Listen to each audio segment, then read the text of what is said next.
What is up, YouTube? We are going to be replacing, got a new tensioner pulley we're going to replace, and while we're at it, we're going to go ahead and replace the Serpentine belt. This is an aftermarket one because I have the RIPP Supercharger kit, so the extra pulley, so this one's a little bit longer than the OEM one, and I'm going to have to remove my Supercharger to take off and put on the new Serpentine belt. That's a little bit of a hassle doing this, but needs to be done. I'm getting some like belt squeaking, chirping noises. Hopefully fix these issues I'm having. So we're gonna get right into it. We're gonna start off by removing the Supercharger. First bolt we will be removing is this 13mm bolt located right underneath the Supercharger. You can see it right there. Got that bolt out. Now we're gonna remove these two top ones. Both these top bolts removed. This is just kind of set in there. And these were 16mm, by the way, and I had to use a ratchet wrench to be able to kind of fit in this small space here. So now I'm gonna relieve some tension on that tensioner pulley and try to get this Serpentine belt off. Got the Serpentine belt loosened. I'm gonna show you guys how I did that. So it's the front of my car. Underneath, I got this. I just jacked it up from the front cross member. So your car should come with one of these jacks. I just put it in here underneath, drilled it, expanded it up, put these jacks, and then just set it on the jack. So it's mainly on the jacks, and then I just put this back up. So it's like three things holding it. And then this space right here. Also, you'll probably have a plastic cover right here, but mine ripped off on the highway, so I just never put it on. And over here we have the tensioner, but on top there's a little square hole, and I just used this breaker bar to stick into the hole, and then I basically pushed it. I'll try to show you. Like, it's hard to do this because I'm scooting myself like that, and then that relieved pressure, and then I was able to take the belt off that way, but I still have to fully take it off. Just wanted to show you guys how to loosen it. I got the Serpentine belt removed, but I'm just gonna save this in case for whatever reason, if this one like ripped or exploded, you know, then I'll have a backup one I can just put on, and I don't gotta wait a week or two to get a new one.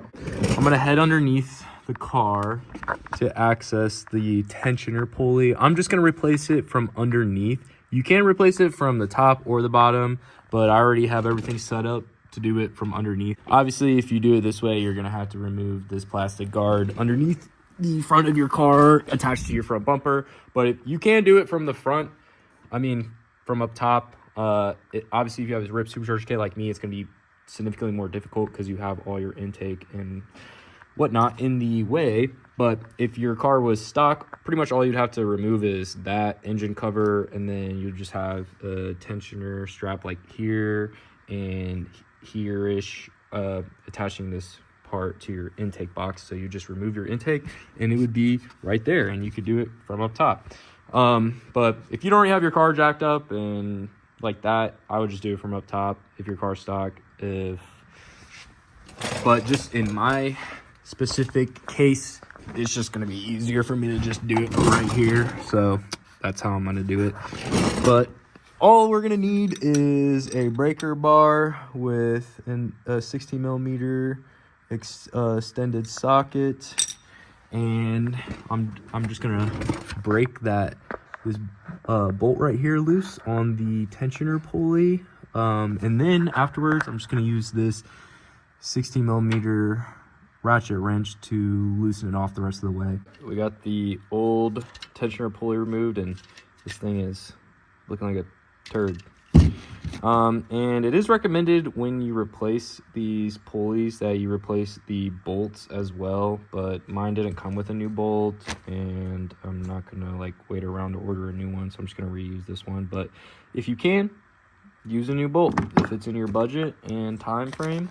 But yeah, I just wanted to show you guys this comparison. So here, a little noisy, still spinning. This, I swore I saw it like jiggling. That's why I went ahead and replaced this, like jiggling a little bit. Maybe it was just an illusion, but it definitely sounds.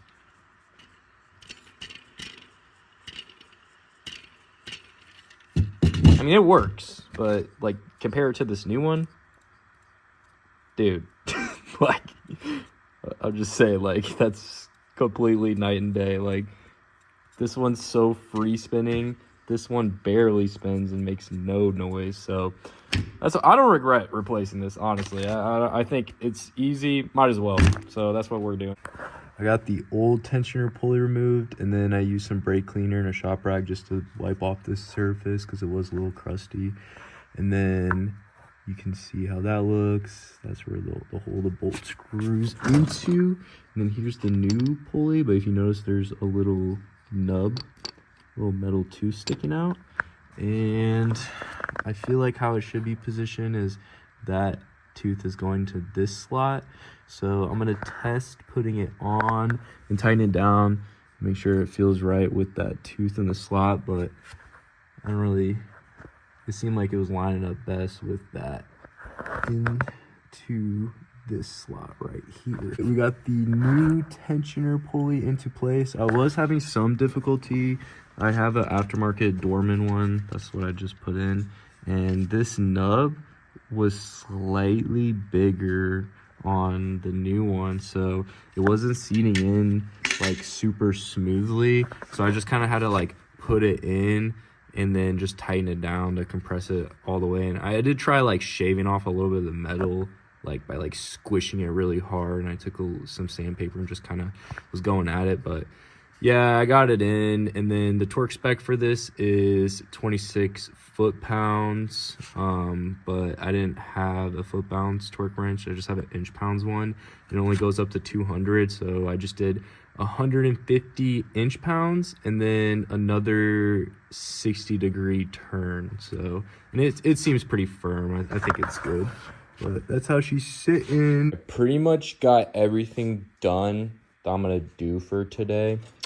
I got the tensioner pulley on and the serpentine belt, and I was actually able to put the serpentine belt on by myself, which I was surprised. I thought I would need help with somebody to pull on the tensioner while I finished wrapping it around the last pulley. But I just rigged up this thing basically. Like, okay, so all I did was take my breaker bar, stick it in the top of the tensioner pulley, like so. You can see it in there. And then I added another extension in the bottom. But if you have a really long breaker bar, it might just be long enough. And then I got this pipe, and then I put this pipe on this jack, and then I just jacked it up to like here, so it was fully decompressed. And then that allowed me to basically route it over the alternator and finish the final loop. But so okay, if you have an OEM car, your serpentine belt is set up is going to be different from mine. But if you have the RIPP Supercharger kit, pretty much this is how it goes around the crank. This is how I did it. I just put it around the crankshaft and then over the water pump and over this pulley, and then I routed around the AC compressor right there, right? And then under these pulleys, and I skipped the alternator because I planned it out where I was like, I'm just gonna leave this one for last because it's right next to this one, so I'll just loosen that and then finish it out with that. But after I did the AC, then I basically had my supercharger still detached, the Vortec 3, and then I basically had it scooted up and back, like, well, forward, I should say. And then I had to go under this pulley, under that pulley, and then I routed it over. And then I screwed in this bottom 13mm bolt. And also, I don't know if you can see it right down there, that little silver thing, right? make sure you get that spacer in. Mine dropped down. I didn't even notice it, but I found it and I put it back up. And I tighten that down with this little bracket on that 13 that connects to your upper coolant hose. And then I had that, and then I just hand tighten it down, and then I hand tighten these down, and then I fully tighten them all down. So you just have those 3 bolts to put your supercharger back on.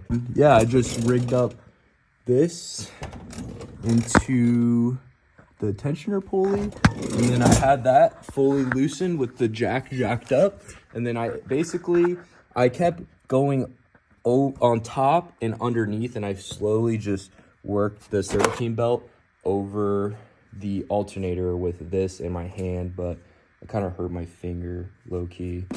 But yeah, so I'm just gonna put some of this stuff away real quick, and then probably turn my car on and make sure everything works good. I would just make sure you double check that your Serpentine belt is routed through correctly and on all the pulleys fully before you turn your car on, because you don't want it like popping off, because it'll damage the belt more than likely, and it could potentially damage other components in your engine bay. So if you enjoyed the video, like, comment, and subscribe.